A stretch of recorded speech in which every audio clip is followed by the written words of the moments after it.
Hey everyone! Have you ever stumbled across a video on YouTube that says members only and wondered how to watch it? Well, today I'm breaking it down for you in the simplest way possible. So here's the deal. Those members only videos aren't your regular uploads. They're a little hidden behind the scenes. Not every channel has them, and not every video is available for everyone. But when you see that join button on a channel, it's your gateway.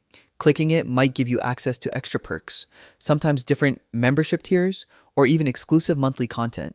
Once you're in, suddenly, videos that were invisible before start showing up. It's not magic. It's just YouTube's way of giving creators a way to share special content with dedicated fans. And yes, not everyone chooses to join, so only those who do get to see these behind the scenes clips, special live replays, or bonus videos.